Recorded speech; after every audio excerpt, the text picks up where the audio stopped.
président de la soirée.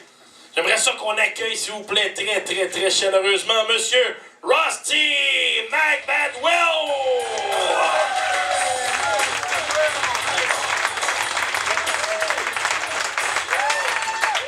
Bonsoir tout le monde, mon nom c'est Rusty McBadwell.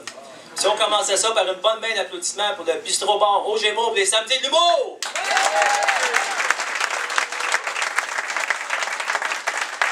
J'ai passé la journée chez un de mes chums, puis j'étais un petit peu nerveux, fait qu'on a décidé de marcher pour venir ici.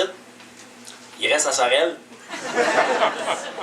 Quand on est arrivé à Boucherville, on avait un pitbull d'une cour qui était en train de se licher les gosses. On s'était à côté sur la clôture pour le regarder un peu.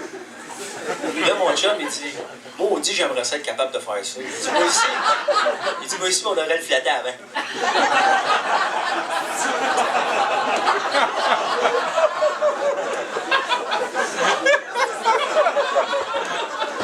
Je suis encore pogné avec ma cousine dans le temps des fêtes. Moi, je venais juste d'arrêter de fumer, puis elle travaille dans l'industrie du tabac. Elle fait des pipes. Ah, hey, bon, c'est pas drôle.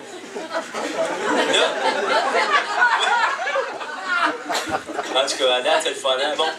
Ben, moi, je vous trouve toutes bien braves d'être venus ici t'asseoir parce qu'il fait moins 1000 dehors, tout ça. Mais quand on fait une soirée de stand-up demain, savez-vous ce qui sont assis les plus braves, les plus courageux? En plein ici. Ça c'est la zone un petit peu dangereuse. Là. Tu t'appelles comment, toi? Comment? Mathieu. T'as-tu l'impression que tu vas te faire achaler, Mathieu, parce que t'es assis en avant? Un petit peu. Alors, fais-toi-en pas, prends ton verre. Moi, c'est pas mon style d'achaler le monde qui sont assis en avant. Donc, à ce soir, on va... Qu'est-ce que tu fais dans la vie, Mathieu? Non,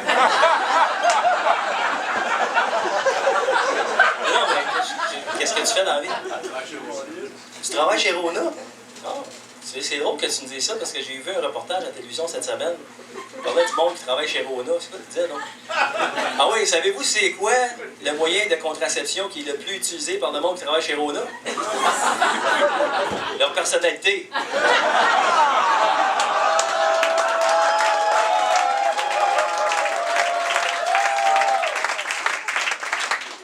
Bon, hey, Tiger Woods, ça va mal son affaire, Tiger Woods. Là. Sa femme est en feu. Hein, là, elle a donné une entrevue un matin à quelqu'un, puis ça a l'air qu'elle est en train de virer raciste. Apparemment qu'elle aurait dit aux journalistes que quand elle a confronté Tiger avec ses maîtresses, apparemment qu'il est venu blanc comme un drap. Il riait jaune. Il a eu un gros blanc de mémoire. Puis elle, peu importe ce qu'elle essaie de se cacher en avant de chez eux, tout le temps noir de monde. Ben, c'est pas drôle, pareil, parler de même de son mari. Tout ça, juste à cause de 14 maîtresses. Non, je pense. Il y a du monde qui choque pour rien. Moi, je suis marié, ça fait 15 ans. Je suis marié avec une Chinoise, puis on a 2 beaux enfants. Puis la plus vieille, elle a 10 ans. Puis elle parle français, anglais, puis mandarin. C'est merveilleux parce que son avenir est assuré à cette petite fille-là. Quand elle va être plus vieille, là, elle va pouvoir travailler dans n'importe quel dépanneur.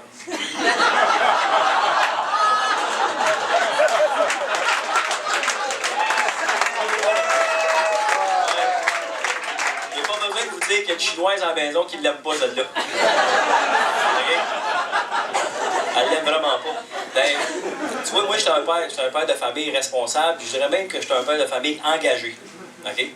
J'étais là, moi, quand mes enfants sont venus au monde, puis c'est une expérience inoubliable, tu sais, de voir tes enfants arriver, tout ça. Mais j'ai réalisé quelque chose, par exemple. Savez-vous pourquoi dans les livres et dans les films, on dit « Ah, que je fusse ému quand j'ai vu mon enfant sortir du ventre de sa mère. » Pourquoi on dit ça? Parce que si on disait « Ah, que je fus ému quand j'ai vu sortir mon enfant du vagin ensanglanté de ma femme, dilaté gros comme un ballon de football », c'est pas bien poétique, ça. Il y a 2 semaines, j'ai eu du fun, j'étais allé me faire une vasectomie. J'avais rien d'autre à faire. Y en a-tu ici qui se sont déjà fait faire ça, de là, ils sont sur le bord d'y aller? Là, je fais semblant, je vous mais je vois rien, c'était pas si pire. Moi, la seule affaire qui m'a déçu, c'est qu'ils m'ont pas donné de photos. J'aurais aimé ça m'envoyer sur le nez de cette affaire-là. Fait que là, qu'est-ce qui se passe, là, c'est... On va vous l'expliquer, vous sachiez ce qui se passe dans cette place-là. Quand tu rentres dans la salle d'opération, il y a un petit pouf. Toi, Mathieu, t'es trop jeune, là, ça va t'arriver plus tard. Ben, quand il y a une table, là, il y a un petit pouf, il faut que tu embarques dessus. Puis là, le médecin, il dit, ben là, faut que tu baisses tes culottes, tes bobettes jusqu'aux chevilles. Puis Là, un coup qui t'a dit ça, il dit OK, monte sur la table. Pas évident à faire ça. Mais là, c'est là que le fun commence, tu sais. Parce qu'il faut pas que le pénis soit dans les jambes. Là, tu dois te dire pénis? Oui, j'imagine. Fait qu'il faut pas que le pénis soit dans les jambes. Fait que là, qu'est-ce qu'ils font? Ils t'enroulent l'élastique autour du pénis. Là, ils te pinent après ton chandail. Là, moi, il va pas faire mon frère, là. Il va péter 2 élastiques.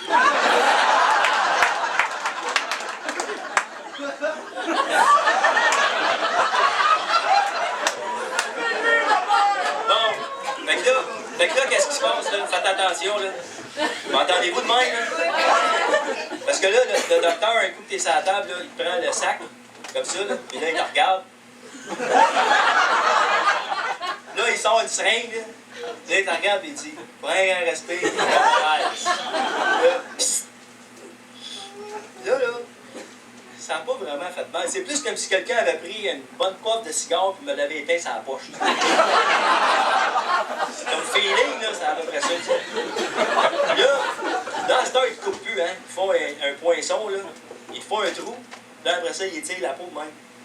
Écoute comme faut, Mathieu. Oh, ouais.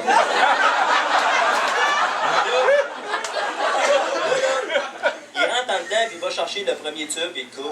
Là, quand il est allé chercher le deuxième, je sais pas qu'est-ce qui est arrivé, mais il tirait dessus, il y a de quoi qui a lâché, puis... Il m'a fait ça, c'est une gosse par en dedans!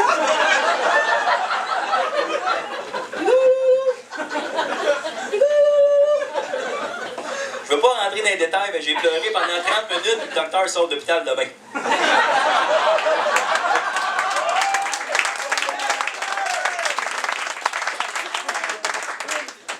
Là, c'est-tu normal, sans vieillissant, qu'il y ait une gosse qui te pende puis pas qu'il y ait 2 autres?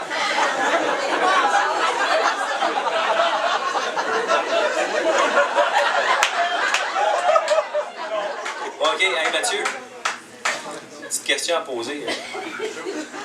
Sais-tu combien de sortes d'orgasmes différents une femme peut avoir?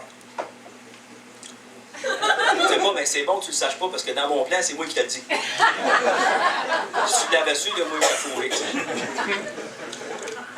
peux en avoir 4, tu t'approches. Le premier, c'est un orgasme positif. Quand la madame a fait « Oh oui, oh oui ». Le deuxième, c'est négatif. Quand la madame a fait « Oh non, oh non ».